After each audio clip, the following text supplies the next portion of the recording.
we subconsciously make decisions. It means that most of our decisions are the idea is to get them to action. You get them to take a small action, get them to take another bigger action, get them to take a bigger action.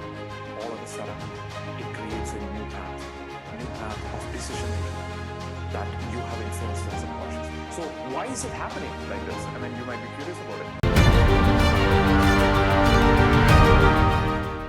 All right, day number 4. You finally reached day number 4. Marketing is about triggering action. How do we take action? We subconsciously make decisions already.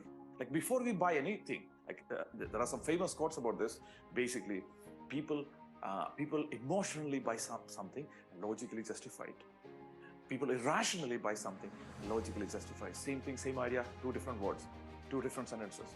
So what does that mean? It means that most of our decisions are not conscious. Most of our decisions are deeply from our mind. We are not consciously making decisions. We are not logically making decisions. We pretend and we say that, oh yeah, this was a very logical thing. I bought my Maserati Lavande, which is an expensive SUV.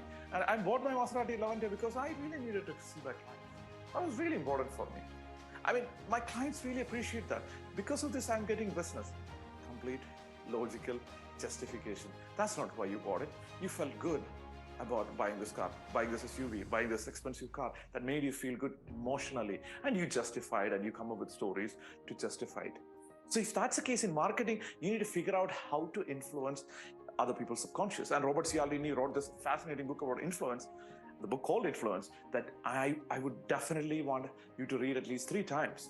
He talks about how to use contrast, how to use reciprocity, how to create scarcity.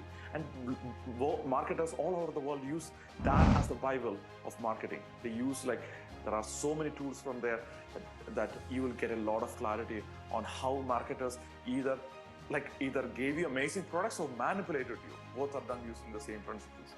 Right? So the idea is to influence other people's subconscious. It's not unconscious. Right? It's not about like giving away some flyers and some brochures and things like that. It's about deeply connecting with other person on a soul level, on a mind level, right? And on an intellectual level at the end, so that they'll be like, oh my gosh, I have no option but to work with this person.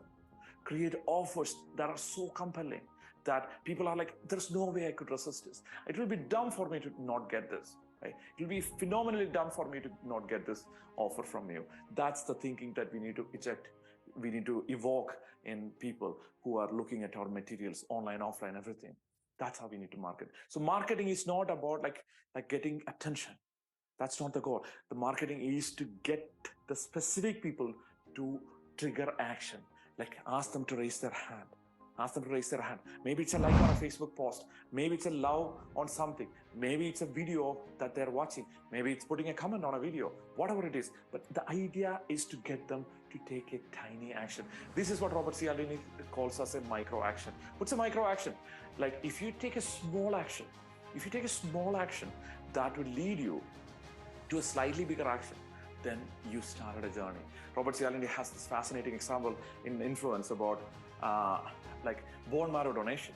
Like there was this organization in Canada that has a lot of difficulty about getting people to donate bone marrow.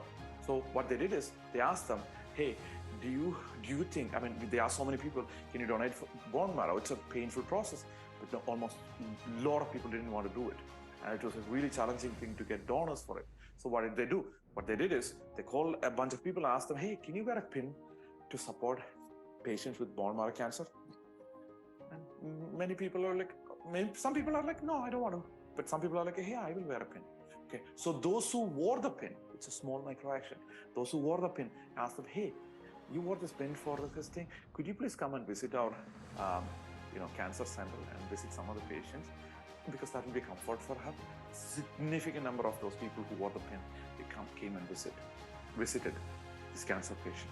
And when they visited these cancer patients, what they did is they asked them, hey, like you saw what they are going through, would you be able to donate bone marrow to the patients here? I mean, it's okay, there's no pressure.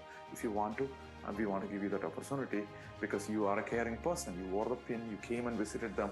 Would you like to donate? And all of a sudden, they're like, oh my gosh, for sure. The statistics are About 80% more people gave bone marrow because of this. This is marketing. If you understand this one metaphor, one analogy, you got it, right? The idea is you get them to take a small action, get them to take another bigger action, get them to take a bigger action. All of a sudden, it creates a new path of decision making that you have influenced their subconscious. So why is it happening like this? I mean, you might be curious about it. That's how our mind operates. We cannot be inconsistent with our own actions. Because if you, one of the biggest thing that humans all hate is like hypocrisy. If you do something and then if you're inconsistent with that, that's hypocrisy, generally speaking, right? If you say something and do something else. And if you do something and then you created a consistency. This is called commitment and consistency. You created a commitment. What's the commitment? Small commitment, which is the pin. And because of the pin wearing, and you created consistency. So commitment created consistency. You want to be consistent with that commitment. So you go and visit the hospital. And when you go and visit the hospital, you want to be like, I'm the good person. I'm the good person who actually wore the pin and saw the patient. So I might also do the bone marrow donation. So you see that? So that's the consistency that you want to create. And you're like, how am I going to use it? The way you're going to use it, if you have an online platform, you have a social media post where people are liking, all of a sudden, that's a small commitment. And then people are commenting. That's a higher commitment.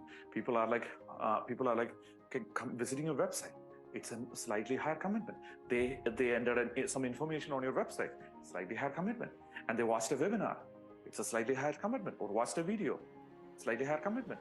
They clicked on the purchase button, slightly higher commitment. So help them to navigate help them to navigate through this journey of buying from you.